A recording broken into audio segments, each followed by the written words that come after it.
राधे राधे मित्रों, जय श्री कृष्णा। कैसे हैं आप सभी। देखिए, आज की क्लास में हम बात करने वाले हैं एमजीएससी बीकानेर यानी कि महाराजा गंगा सिंह विश्वविद्यालय बीकानेर के सेमेस्टर 4 के इतिहास जो आपका सब्जेक्ट है, हिस्ट्री जो आपका सब्जेक्ट है, उसकी बुक का नेम है राजस्थान के इतिहास की रूपरेखा। एन आउटलाइन, एक रूपरेखा है ना, an outline of the history of Rajasthan, outline of the history of Rajasthan, Rajasthan के इतिहास की एक रूपरेखा। एमजीएससी बीकानेर मित्रादय क्लासेस गेस्ट पेपर, सेमेस्टर 4 का गेस्ट पेपर देखने वाले हैं। यानी गेस्ट पेपर मतलब एक ऐसी वीडियो जिसमें हम आपको बताते हैं संभावित प्रश्न, मोस्ट एक्सपेक्टेड क्वेश्चन जो आपके पेपर में आपको देखने को मिलेंगे। मोस्ट एक्सपेक्टेड क्वेश्चन जो आपको आपके पेपर में देखने को मिलेंगे वो हम बात करते हैं, ठीक है। और मान के चलिए 90% आपके क्वेश्चन देखने को मिलेंगे, 95% आपको क्वेश्चन आपके पेपर में देखने को मिलेंगे, ठीक है। चलिए वीडियो स्टार्ट करते हैं। राधे राधे, जय श्री कृष्णा। आइए, वीडियो स्टार्ट करने से पहले छोटी सी एक चीज बताता हूँ, 2 मिनट रुकेगा, एक चीज बता देता हूँ, है ना। थोड़ा सा आपको बता देता हूँ कि भाई हमारी क्लास के अंदर क्या क्या रहने वाला है ना। जस्ट वेट अ मिनट, आपको एक छोटी सी चीज बतानी है मेरे को। क्या बतानी है कि भाई आपके सेमेस्टर 4 इतिहास का हम ये गेस्ट पेपर देख रहे हैं। सेमेस्टर 4 के इतिहास का गेस्ट पेपर अपन चेक कर रहे हैं, प्लस आपको महामैथन की क्लास भी मिलेगी। अभी तो हम क्या देख रहे हैं, अभी गेस्ट पेपर देख रहे हैं। अभी हम देख रहे हैं गेस्ट पेपर जिसमें मोस्ट इंपॉर्टेंट एमसीक्यूज जो जितने भी आपके मोस्ट इंपॉर्टेंट एमसीक्यू जितने भी हैं वो देख लेंगे, प्लस सारे मोस्ट इंपॉर्टेंट लघुतरात्मक कि लघुतरात्मक में कौन सा इंपॉर्टेंट आने वाला है, निबंधात्मक में कौन सा इंपॉर्टेंट आने वाला है, ठीक है। हर तरीके से आपके मोस्ट इंपॉर्टेंट क्वेश्चंस हैं वो इस गेस्ट पेपर वाली क्लास में आज इस क्लास के अंदर अपन देख लेंगे, ठीक है। और अगर आपको अच्छे से आंसर की तैयारी करनी है तो महामैथन वाली क्लास देख लेना। कितनी तारीख को आएगी? 2 तारीख को 4 बजे आने वाला है इसका पार्ट 1। 2 तारीख को 4 बजे इसका पार्ट 1 आने वाला है, ठीक है। चलिए फटाफट से क्लास को स्टार्ट करते हैं। राधे राधे, जय श्री कृष्णा। चलिए वीडियो फटाफट से स्टार्ट करते हैं ना। परफेक्ट है। चलिए चलिए, डन है। ओके, अब बात करते हैं आपके गेस्ट पेपर के बारे में। फटाफट से गेस्ट पेपर देख लेते हैं। वीडियो लाइक कर दीजिएगा, चैनल को सब्सक्राइब कर दीजिएगा। प्लीज वीडियो को लाइक कर दीजिए, प्लीज आप सबसे मेरी विनती है कि प्लीज वीडियो को लाइक कर दीजिए, चैनल को सब्सक्राइब कर दीजिए। आप सभी से एक विनती है हाथ जोड़ करके, प्लीज वीडियो को लाइक कर दीजिए। इस वीडियो को लाइक करने से हमें मोटिवेशन मिलता है कि इतने बच्चों ने वीडियो को लाइक किया, पसंद किया दिल से, ठीक है। सब्जेक्ट कौन सा आपका? इतिहास, हिस्ट्री। बुक का नाम क्या है? राजस्थान के इतिहास की एक रूपरेखा, एमजीएससी बीकानेर, सेमेस्टर 4, ठीक है। चलिए आगे चलते हैं अपन। सबसे पहले अगर सिलेबस नहीं जानते तो सिलेबस के ऊपर एक नजर फटाफट से मार लेते हैं कि सिलेबस आपका क्या रहने वाला है। तो सिलेबस देख लेती है। इकाई नंबर 1 से आएगा स्रोत, भूगोल, प्रागैतिहासिक, कि हमें भूगोल हमारे इतिहास के स्रोत कहां से मिले, ठीक है। सीधी सी बात है, इतिहास के स्रोत कहां से मिले। इकाई नंबर 2 में बात करेंगे राजपूतों की उत्पत्ति के बारे में और मुस्लिम सत्ता के बारे में, ठीक है। इकाई नंबर 3 में अपन बात करेंगे मेवाड़, मारवाड़, आमेर, बीकानेर, इन तीनों के चारों के बारे में। इकाई नंबर 4 में बात करेंगे मराठा, ब्रिटिश संधियां 1857 के बारे में। इकाई नंबर 5 में बात करेंगे राजनीतिक जागृति, राजस्थान का निर्माण, ठीक है। ये है आपका पूरा राजस्थान के इतिहास की रूपरेखा। चलिए आगे फटाफट से बात करते हैं। आपके एग्जाम किस तरह का रहने वाला है, ठीक है। अभी मैं स्पेशली नॉन कॉलेज वालों के लिए बता रहा हूं। क्यों? क्योंकि नॉन कॉलेज वालों का पेपर अभी पहले है, प्राइवेट वालों का पेपर बाद में है, सही। रेगुलर वालों का पेपर बाद में है, प्राइवेट वालों का, नॉन कॉलेज वालों का पेपर अभी पहले है। इसलिए एग्जाम पैटर्न मैं किस लिए बता रहा हूँ? नॉन कॉलेज वालों का पैटर्न बता रहा हूँ, प्राइवेट वालों का एग्जाम पैटर्न बता रहा हूँ। क्वेश्चन सेम रहेगा, क्लास भी सेम रहेगी, चाहे आप नॉन कॉलेज वाले हों, चाहे प्राइवेट वाले हों, चाहे रेगुलर वाले हों, चाहे आप कोई से भी हों, आपकी क्लास सेम रहेगी, सिलेबस सेम है, वीडियो सेम रहेगी। आप कोई भी क्लास अटेंड कर सकते हो, चाहे नॉन कॉलेज वाले हो रेगुलर क्लास अटेंड कर लेना, रेगुलर वाले हो नॉन कॉलेज वाली क्लास अटेंड कर लेना, कोई दिक्कत नहीं है। बट एग्जाम की पैटर्न में दिक्कत होती है और कोई दिक्कत नहीं होती। मात्र एग्जाम का जो आपके मान लीजिए नंबर है ना, कि भाई निबंधात्मक रेगुलर वालों को कितने का नंबर आता है? 20 नंबर का आता है। तो 20 नंबर का नहीं आता, 15 नंबर का आता है। रेगुलर वालों को कितने नंबर का आता है? 15 नंबर का आता है। 15 या 20 नंबर का आ सकता है, या तो 15 नंबर का या 20 नंबर का। परंतु नॉन कॉलेज वालों का 25 नंबर का आता है निबंधात्मक, ठीक है। इसलिए ये इतना ही अंतर, और कोई अंतर नहीं है आपका। बाकी सिलेबस सेम है, बाकी आपका क्लास भी सेम है, रेगुलर, प्राइवेट, नॉन कॉलेज कोई भी क्लास ले सकते हो।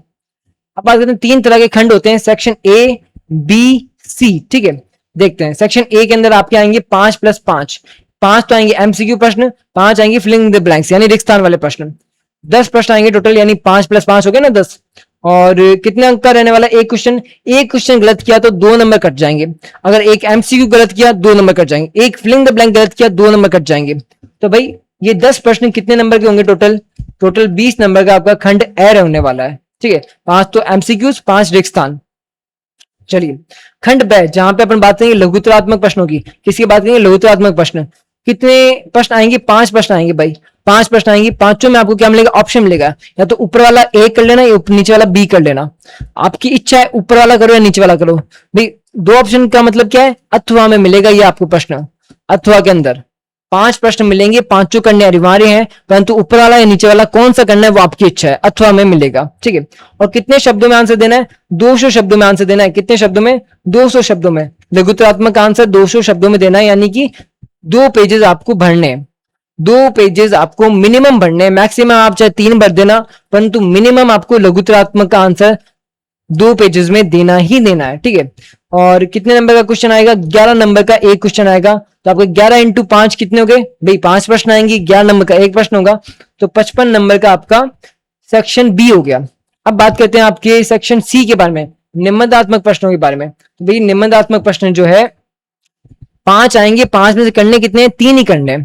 ठीक है, 5 में से 3 ही प्रश्न करने हैं, और एक प्रश्न कितने का आएगा? 25 नंबर का आएगा। तो 25 इंटू 3 कितने हुए? 75 नंबर।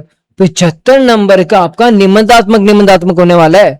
कितने नंबर का? 75 नंबर का, 75 नंबर का। और कितने शब्दों में आंसर देना है? 500 शब्दों में आंसर देना है। 500 शब्दों का मतलब क्या है? 5 पेज तो भरने ही भरने, मिनिमम 5 पेज भरने। मैक्सिमम आप चाहे 6 भर देना, 7 भर देना, पर मिनिमम 5 पेज तो भरने ही भरने हैं। ठीक है, कितने नंबर का है? 75 नंबर का। तो देख लीजिए 75, काउंट कर लीजिए, या 75, 55, 20 कितने हुए? 150। तो 150 नंबर का आपका नॉन कॉलेज वालों का पेपर होगा। 150 नंबर का नॉन कॉलेज वालों का पेपर होगा इतिहास का। ठीक है, और रेगुलर वालों का 120 का ही होगा।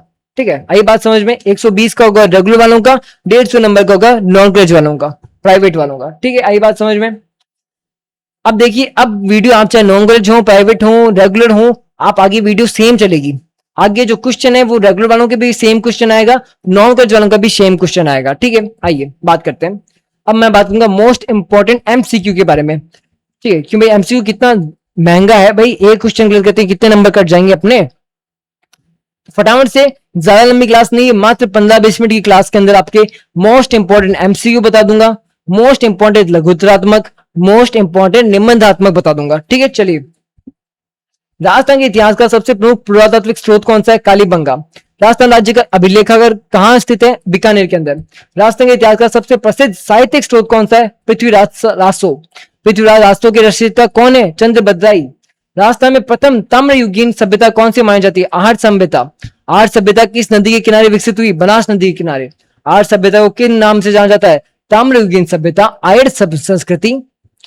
कालीबंगा किस प्राचीन सभ्यता का प्रमुख केंद्र था? सिंधु घाटी सभ्यता का। कालीबंगा वर्तमान में किस जिले में स्थित है? हनुमानगढ़ जिले में स्थित है।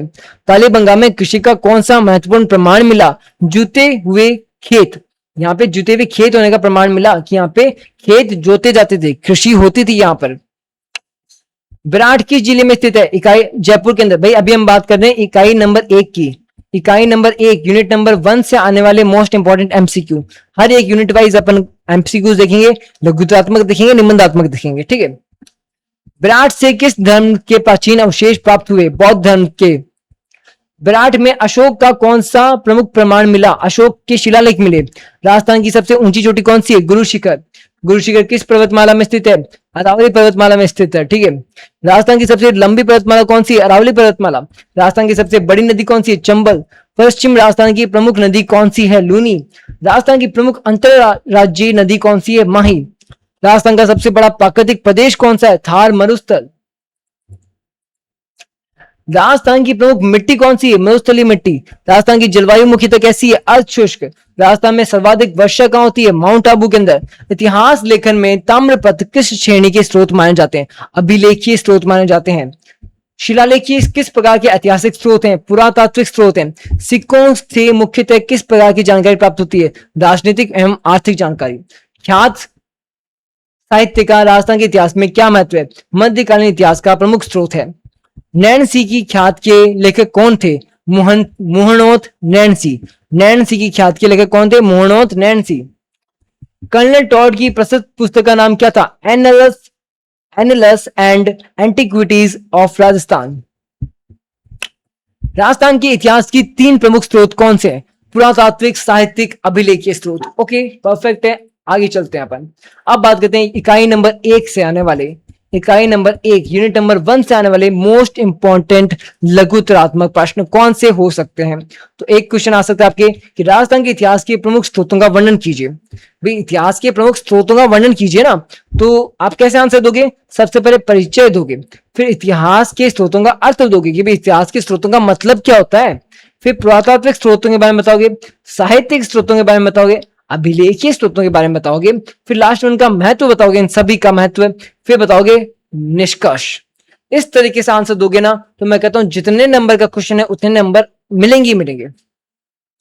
डायग्राम बनाने चाहिए, पॉइंट्स बनाने चाहिए आपको, आप कह सकते हैं पैराग्राफ में आंसर देना चाहिए, हर तरीके से आंसर बेस्ट दिखना चाहिए।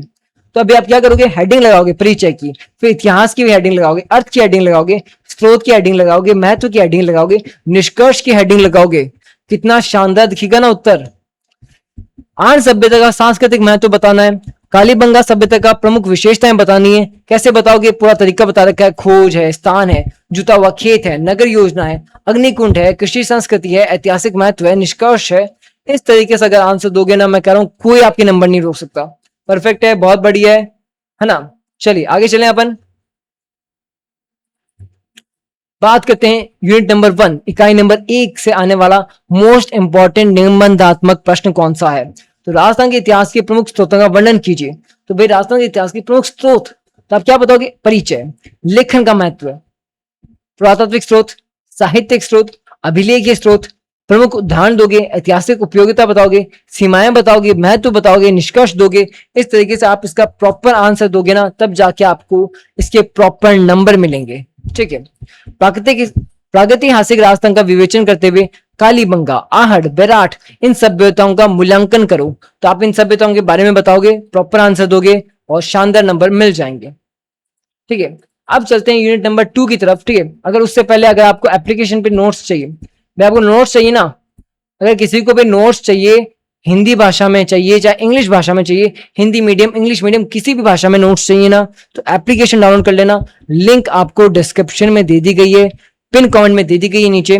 वीडियो को लाइक कर दो, चैनल को सब्सक्राइब कर दो, प्लीज यार वीडियो को लाइक कर दो प्लीज। आप सभी से एक ही विनती है, वीडियो को लाइक कर दो। ठीक है, वीडियो को लाइक कर दो। लो, मैंने लाइक शब्द को गायब भी कर दिया। क्यों गायब कर दिया, कि मेरे को भरोसा है कि आप लोग लाइक करोगे। लाइक गायब कर दिया। ठीक है, चलिए बात करते हैं इकाई नंबर 2। इकाई नंबर 2 से आने वाले मोस्ट इंपॉर्टेंट एमसीक्यूज कौन से हो सकते हैं। देखिए, गुहिल वंश का संस्थापक किसे माना जाता है, बप्पा रावल को। मेवाड़ में गुहिल वंश की स्थापना किसने की, बप्पा रावल ने। चौहान वंश की प्रमुख राजधानी कौन सी, अजमेर। राठौड़ वंश का संस्थापक कौन था, राव सिंहा। राठौड़ों की प्रमुख राजधानी कौन सी, जोधपुर। गुज्जर प्रतिहार वंश की राजधानी क्या थी, कन्नौज। गुज्जर प्रतिहारों का महानतम शासक कौन था, मिहिर भोज। अरबों को पराजित करने वाला प्रतिहार शासक कौन था, नागभट्ट प्रथम था। पृथ्वीराज चौहान ने किस मुस्लिम शासक से युद्ध किया, मोहम्मद गोरी से युद्ध किया। तराइन का प्रथम युद्ध कब हुआ, 1191 में हुआ। तराइन का द्वितीय युद्ध कब हुआ, 1192 में हुआ। पृथ्वीराज चौहान की पराजय किस युद्ध में हुई, तराइन के द्वितीय युद्ध में हुई। पृथ्वीराज चौहान का वर्णन किस ग्रंथ में मिलता है, पृथ्वीराज चौहान का जो हमें वर्णन किस ग्रंथ में देखने को मिलता है, पृथ्वीराज राजस्व में मिलता है। अलाउद्दीन खिलजी ने चित्तौड़ पर कब आक्रमण किया, 1303 के अंदर। अलाउद्दीन खिलजी ने सबसे पहले राजस्थान के किस दुर्ग पर आक्रमण किया, रणथंभौर के दुर्ग का आक्रमण किया। रणथंभौर का शासक हमीर देव किस वंश का शासक था, चौहान वंश का शासक था। चित्तौड़ के शासक रावल रतन सिंह किस वंश के थे, गुहिल वंश के थे। रानी पद्मिनी का संबंध किस राज्य से था, मेवाड़ चित्तौड़गढ़ से था। अलाउद्दीन खिलजी का प्रमुख उद्देश्य क्या था, राजस्थान में मुस्लिम सत्ता का विस्तार करना। राजपूतों की उत्पत्ति का सर्वाधिक मान्य सिद्धांत कौन सा है, अग्निकुल सिद्धांत, ठीक है। अग्निकुल सिद्धांत का सबसे संबंध किस पर्वत से माना जाता है? आबू पर्वत से। सूर्यवंशी राजपूतों का प्रमुख वंश कौन सा है? गुहिल वंश। चौहान किस राजपूत वंश की शाखा माने जाते हैं? अग्निकुल के। गुर्जर प्रतिहारों का उत्कर्ष किस शासक से समय हुआ? मिहिर भोज के समय। पृथ्वीराज का तृतीय अन्य नाम क्या है? पृथ्वीराज चौहान। तृतीय सल्तनत के विरुद्ध सर्वाधिक प्रभावी विरोध किस शासक से थे? अमीर देव। चित्तौड़ विजय के बाद अलाउद्दीन ने चित्तौड़ का क्या नाम रखा? खिजराबाद। मुस्लिम सत्ता के राजस्थान में विस्तार का प्रमुख शासक कौन था? अलाउद्दीन खिलजी। प्रारंभिक चौहानों की राजधानी कहां थी? शकंबरी सांभर में थी। राजस्थान में मुस्लिम सत्ता के विस्तार का सबसे महत्वपूर्ण चरण किस शासक से जुड़ा हुआ है? अलाउद्दीन खिलजी से जुड़ा हुआ है। ये हमने बात कर ली यूनिट नंबर 2 से आने वाले मोस्ट इंपोर्टेंट एमसीक्यू। अब बात करते हैं इंपॉर्टेंट लघुतरात्मक। तो राजपूतों की उत्पत्ति समझाओगे, उनके सिद्धांत बताओगे। तो भाई राजपूतों के कई तरह के सिद्धांत है कि भाई कोई कहता है सूर्यवंशी है, कोई कहता है चंद्रवंशी है, कोई कहता है अग्निकुल सिद्धांत है, कोई कहता है विदेशी सिद्धांत है। तो आप राजपूतों के सिद्धांत को समझाओगे। पृथ्वीराज चौहान की प्रमुख उपलब्धियों का वर्णन कीजिए, ये समझाओगे। राजस्थान में अलाउद्दीन खिलजी के अभियानों का वर्णन करोगे, कैसे करोगे? रणथंबोर बताओगे, अभियान बताओगे, चित्तौड़गढ़ बताओगे, ऐतिहासिक महत्व बताओगे, परिणाम बताओगे। इस तरीके से आंसर दोगे, ठीक है। आंसर कहां मिलेगा? आंसर मिलेगा आपको हमारी महामैथन क्लास में। महामैराथन क्लास के अंदर आपको हमारा आंसर मिल जाएगा। महामैराथन वाली क्लास आप चेक कर लीजिएगा, यूट्यूब पे आ गई है नहीं आई है। ऐसे भी लाइव आएगी महामैराथन क्लास, ठीक है, चेक कर लीजिएगा। नहीं तो व्हाट्सएप टेलीग्राम पे जुड़ जाइए, क्योंकि वहां पे हम आपको लाइव अपडेट देते हैं कि कब क्लास आने वाली, कब नहीं आने वाली है, ठीक है। राजपूतों की उत्पत्ति के विभिन्न सिद्धांतों का आलोचनात्मक अध्ययन कीजिए। दिल्ली सल्तनत के बारे में बताइए। तो दिल्ली सल्तनत, अलाउद्दीन खिलजी, राजपूताना नीति, ये आपके इंपॉर्टेंट क्वेश्चन आ सकते हैं। परफेक्ट है, आगे चलें। आपको नोट चाहिए, कहां मिलेंगे? एप्लीकेशन पे मिलेंगे। वीडियो को लाइक कर दीजिएगा, चैनल को सब्सक्राइब कर दीजिएगा, प्लीज प्लीज वीडियो को लाइक कर दो। कमेंट सेक्शन में जाके एक प्यारा सा कमेंट कर दो, और तो और कमेंट सेक्शन में आपको हाइप का बटन मिले तो हाइप भी कर दीजिए इस वीडियो को, ठीक है। परफेक्ट है, आगे चलते हैं अपन यूनिट नंबर 3 की तरफ। महाराणा कुंभा किस वंश के शासक थे? गुहिल वंश के, सिसोदिया वंश के। महाराणा कुंभा ने किस दुर्ग का निर्माण किया? कुंभलगढ़ दुर्ग का। कुंभलगढ़ दुर्ग किस जिले में स्थित है? राजसमंद में। विजय स्तंभ का निर्माण किसने करवाया? महाराणा कुंभा ने करवाया। किसने करवाया? महाराणा कुंभा ने करवाया। विजय स्तंभ का कहां स्थित है? चित्तौड़गढ़ में स्थित है। महाराणा कुंभा किस क्षेत्र में विशेष प्रसिद्ध थे? स्थापत्य एवं संगीत के क्षेत्र में प्रसिद्ध थे। महाराणा सांगा का पूरा नाम क्या है? संग्राम सिंह। राणा सांगा और बाबर के मध्य कौन सा युद्ध हुआ? खानवा का युद्ध हुआ। खानवा युद्ध कब हुआ? 1527 में हुआ। खानवा का युद्ध किसकी विजय के साथ समाप्त हुआ? बाबर की विजय के साथ समाप्त हुआ, ठीक है। अब आ जाते हैं महाराणा प्रताप का राज्याभिषेक कहां हुआ? गोकुंदा में। महाराणा प्रताप का राज्याभिषेक कब हुआ? 1572 में। हल्दी घाटी का युद्ध कब हुआ? 1576 में। हल्दी घाटी युद्ध में मुगल सेना का नेतृत्व किसने किया? राजा मानसिंह ने किया। महाराणा प्रताप के प्रसिद्ध घोड़े का नाम क्या था? चेतक। महाराणा प्रताप के प्रमुख सहयोगी कौन थे? भामाशाह। हल्दी घाटी के युद्ध में भीलों का नेतृत्व किसने किया? पूंजा भील ने किया। मारवाड़ राज्य का संस्थापक कौन था? राव जोधा। जोधपुर नगर की स्थापना किसने की? राव जोधा ने। मारवाड़ का सबसे शक्तिशाली शासक किसे माना जाता है? राव मालदेव को माना जाता है। देखिए वीडियो को जल्दी जल्दी इसलिए बता रहा हूं क्योंकि मैं चाहता हूं इस वीडियो को खत्म करके आप फटाफट से महामैथन अटेंड करो, क्योंकि इस वीडियो में ज्यादा कुछ है ही नहीं, मात्र एमसीक्यूज की बात कर रहे हैं, मात्र आपकी मोस्ट इंपोर्टेंट क्वेश्चंस की बात कर रहे हैं, तो टाइम वेस्ट क्यों करना? सीधी सी बात है ना। हो सकता है कई लोग करते होंगे टाइम वेस्ट, वीडियो को लंबा खींचते हैं ताकि अच्छे से कमाई कर लें, बट ना, मेरे को मकसद है आपकी परफेक्ट क्लास से, ठीक है, आपकी परफेक्ट क्लास से मेरा मतलब है।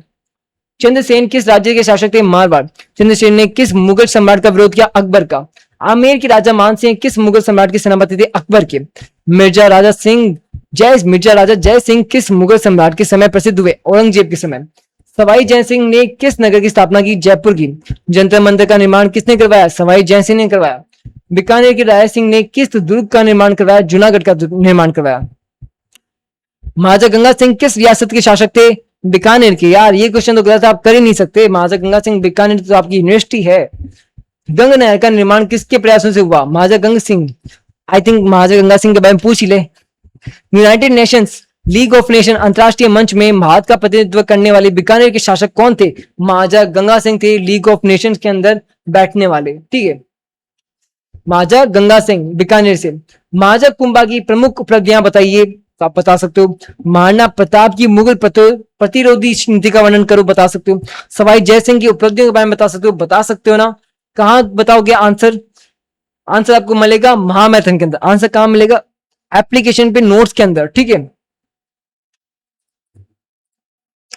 अब बात करते हैं आपके इकाई नंबर 3 से आने वाले इंपॉर्टेंट निबंधात्मक। अकबर एवं महाराणा के क्वेश्चन आ सकते हैं, महाराणा कुंभा और महाराणा प्रताप का क्वेश्चन आ सकता है, ठीक है। इस तरीके से आपसे 2 क्वेश्चन पूछे जा सकते हैं। मेवाड़ के बारे में क्वेश्चन आ सकता है, प्लस अकबर और महाराणा प्रताप के बीच में क्वेश्चन आ सकता है, ठीक है। परफेक्ट है, बहुत अच्छा पेपर जाएगा आपका, चिंता मत कीजिए। वीडियो को लाइक कर दीजिएगा, चैनल को सब्सक्राइब कर दीजिएगा। और लो अगेन मैं वीडियो को लाइक कर लो, वीडियो को लाइक मैंने भी कर दिया, वीडियो को लाइक मैंने भी कर दिया, ठीक है, कर दिया ना। आ लीजिए, वीडियो को एकदम लाइक कर दिया, चैनल को सब्सक्राइब आप कर देना, वीडियो को लाइक मैंने कर दिया। अरे कर दो भाई वीडियो को लाइक, प्लीज यार। राजस्थान में मराठा शक्ति का प्रवेश कब प्रारंभ हुआ? 18वीं शताब्दी में। राजस्थान में मराठा हस्तक्षेप प्रमुख कारण क्या था? राजपूत राज्यों की आंतरिक दुर्बलता। मराठों की प्रमुख आर्थिक नीति क्या थी? चौथ एवं सरदेश मुखी वसूली। हुडा सम्मेलन कब आयोजित हुआ? 1734 में आयोजित हुआ। हुडा सम्मेलन कहाँ आयोजित हुआ? हुडा बीकानेर सॉरी भीलवाड़ा के अंदर है, वहां पे आयोजित हुआ।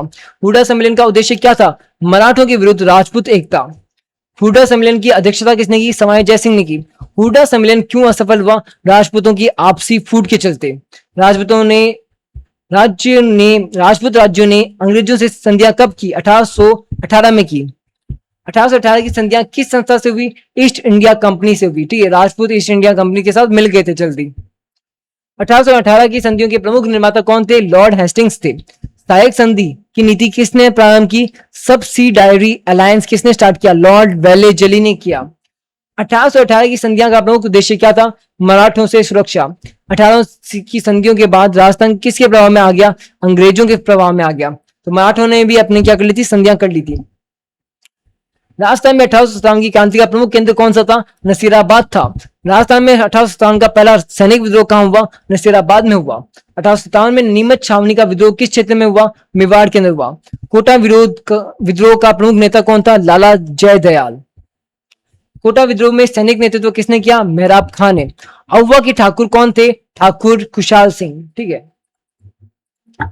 1857 में अंग्रेजों का सबसे सशक्त विरोध किस राजपूत सामंत ने किया?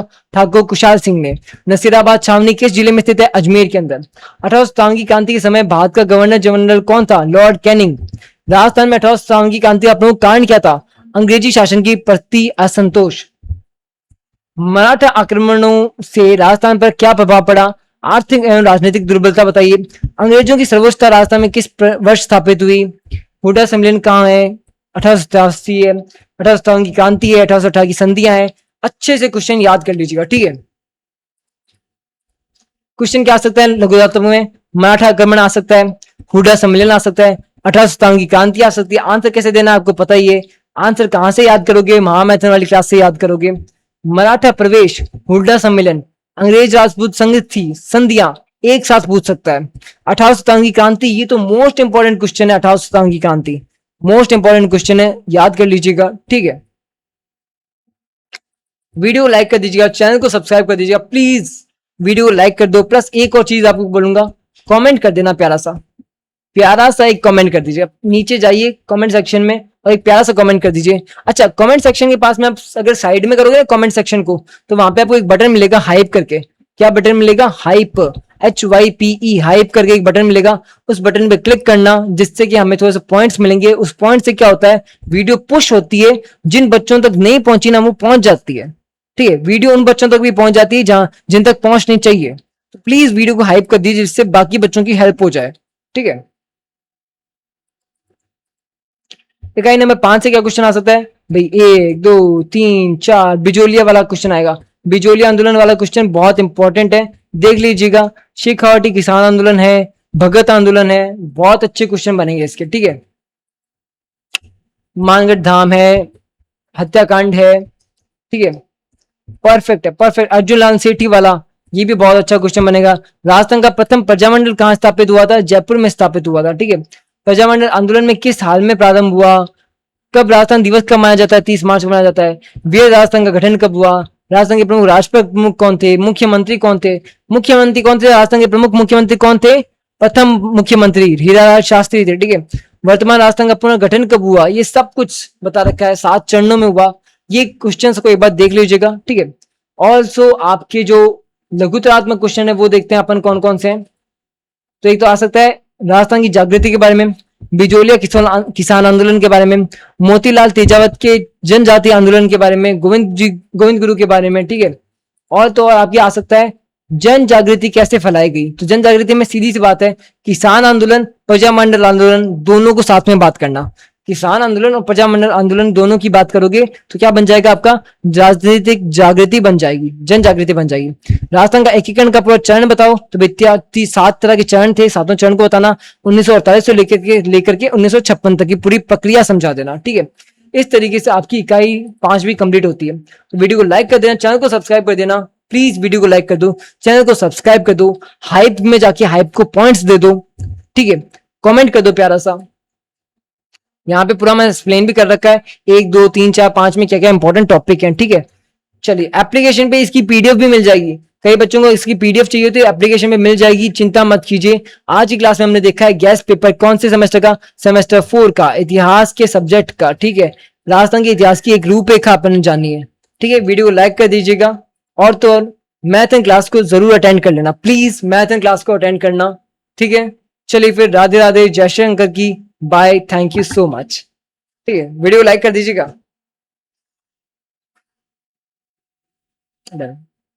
यार अरे बहुत अच्छी क्लास हुई है। बाय।